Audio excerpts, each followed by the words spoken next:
Katou maroquinerie. Katou, c'est Kadidiatou. Le tout, c'est Touré. Souvent, les gens disent Kato parce qu'il y a 2 O. On fait dans le cuir essentiellement. Mais en même temps aussi, on fait un peu de création textile. On a une gamme de produits en tissu. Mais toujours, comme on dit, c'est de mettre en avant notre savoir-faire local. Donc on se base sur des artisans, des maîtres batiquiers, des artistes qui font du batik. Donc on a la gamme cuir et batik, on a la gamme des sacs de course qui rentrent en ligne droite dans l'élimination des sachets plastiques. On a cette gamme là aussi qu'on a voulu faire en batik, qu'on a voulu faire en bogolan. Mais l'idée c'est des trucs vraiment lavables qui durent sur des années. Donc en fait c'est un peu ça, Katou maroquinerie. Moi, en fait, au début, l'idée c'était d'apprendre. Et puis, c'est un métier, ça me permettait de rester à la maison, de m'occuper de mes enfants. C'était ça déjà le premier apport.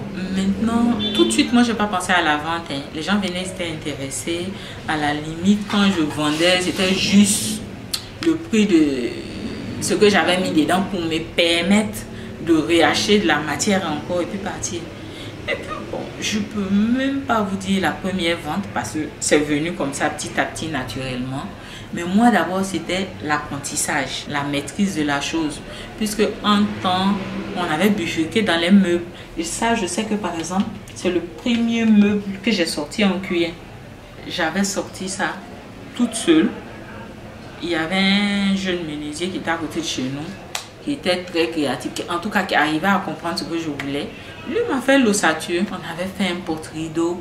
C'est après ça, quand je découvre que je peux faire ça, je commence à paniquer. Oh, je peux faire ci, je peux faire ça. En fait, c'est venu naturellement.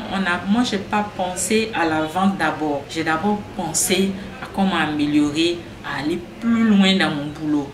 Donc, au jour d'aujourd'hui, je peux pas vous dire le premier sac que j'ai vendu. Premier truc, seulement quand les clients revenaient, j'avais peur parce que j'estimais que oh, c'était raté, après ça était revenu. Petit à petit, ça s'est imposé à moi. On faisait des lots de 10, 12 à ressortir avec les chaussures qu'on vendait. J'ai eu quelqu'un pour me guider sur ce que les clients savaient parce que moi-même ça m'arrangeait, je ne voulais pas être au devant des choses. J'ai appris un peu ce que les gens veulent. Moi, mon problème, c'était voler technique, avancer dans mes recherches, avancer. Mais là, au moins, ça me permettait de faire de l'argent. Et puis bon, ça a été comme ça. Si on part sur les sacs de course, on va de 6 000 en montant. En fait, c'est ça notre grosse bataille. Parce qu'en nos portes, on a les produits chinois. Entre le consommateur qui doit s'adapter, puis se rendre compte que notre produit là, il est bon. De l'autre côté, à la concurrence, ils sont nettement moins chers. Donc, on essaie de mener cette bataille-là. Donc, on a des produits, des gammes qu'on essaie d'adapter. Mais bon, comme la quantité de notre production n'est pas grande, peut-être le jour, on va atteindre un grand seuil de production. En ce moment, on pourra avoir des prix plus bas. Et puis, ça va élargir encore notre clientèle.